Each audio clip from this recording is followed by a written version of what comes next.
Let's imagine something crazy. Imagine a world where you can eat petrol. Imagine it. It doesn't sound very nice, does it? But let's think about it.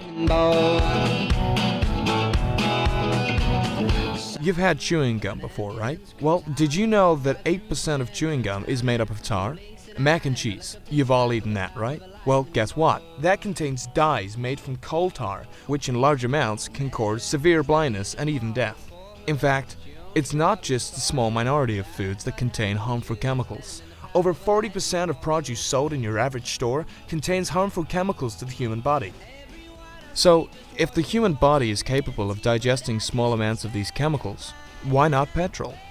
Well, that's exactly what Dr. Paul Reed said way back in 2007, and he's been working hard since to come up with a way to refine petroleum to an edible level. Soon after, many other scientific institutes picked up on Paul's work and jumped on the bandwagon. As of 2014, over 100 refineries are now working on a formula to bring food produce to the supermarkets with petrol in them. But you might be wondering, why is there such a fuss over being able to eat tiny amounts of petrol? Well, did you know that 1 gallon of petroleum contains 31 million calories? That's right, 31 million. Having minute amounts of everyday products you consume will completely revolutionize the food industry. Finally, given the extremely high levels of petrol, it would potentially put an end to the world of poverty. For example, an average bowl of rice contains 218 calories, but add 0.0027% of refined petrol into the mixture and the calories are tripled to over 600 calories. So, there you have it. Petrol in food is the future.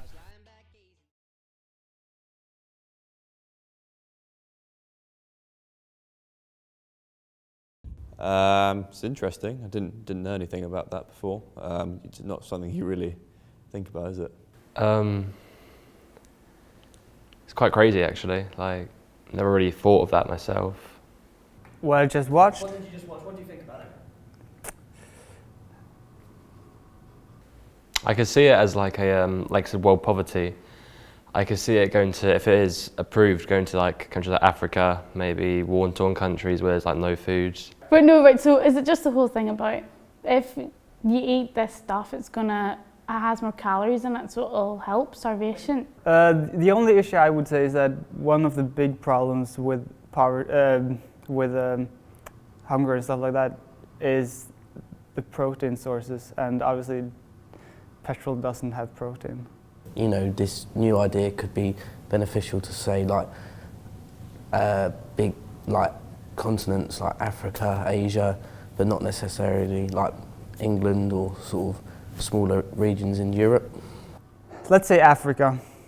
The amount of rice they ship to Africa from other countries is enormous, and the amount of rice that's produced just to feed people, to keep them alive, is enormous. And they're trying to find new ways to grow rice without it dying, because we're having more and more extreme weather. And if you could add just a little bit of petrol and triple the calorie count, obviously that will save costs on shipping. It will save the amount of rice you have to grow, and yeah, it could definitely help.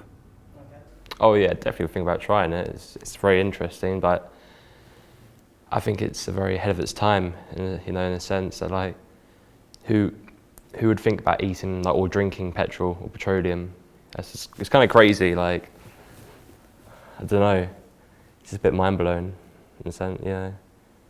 I mean, if someone said, "Oh, here's some food with some petrol in it that could potentially be harmful and is full of calories," then I probably wouldn't buy it. I mean, there's so much stuff on the internet you just like subconsciously, go through. You don't remember half the stuff you're looking at yesterday on Facebook.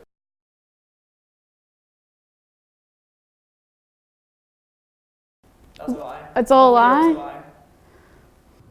If it was true, it wasn't meant to be true. All right. That's a lie. Yeah. What do you think now? That's probably a good thing.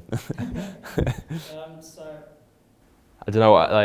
I wouldn't have been surprised if it was true, but then I would. I I wasn't sure. Like, I thought, obviously there's a lot of artificial stuff in food. Obviously, we don't know what we're eating at all. You could buy vegetables and you don't know what's covering them, like just normal vegetables. And if you buy pre-made food, you have no idea what you're eating. Yeah. And a lot of people just sort of believe what they see and what they read as like just a general population. You just kind of believe what you're told if it looks professional and there's no hint of sarcasm, but... You just assume, yeah. You just follow the trend. You see a video on Facebook and you see that 17 million people have watched it, and you just think, yeah, it's good enough for me. I guess the guy who is narrating is like kind of convinced himself that it was all possible, and like all these equations, obviously. Like, just a normal guy like me, it was all like kind of Jurgen, like, you know, didn't even. You just like you don't really know, so you just believe it. You know, you just like subconsciously believe it. Yeah, I think it would have been something that maybe you would have talked about to maybe your friends. You said, like, I've seen this video, is it possible? You would have done research, especially the internet. It's such a big, diverse sort of source of information that people can use. So obviously there would be different stuff about it if it was true. We wanted to see whether a well-produced video could fool today's society into believing false facts that would otherwise be disregarded by most. In today's time, new media is constantly filling our social network feeds with fake stories designed to draw as many people in that advertisers pay to have access to. They use sex appeal and outlandish headlines to attract web users. This is ClickBait. I'm not making a fool of myself. Tell me I'm not making a fool of myself. So when you look in the mirror, reflecting back at you, someone that you don't know. So it's not real? It's not real. I really knew it wasn't real.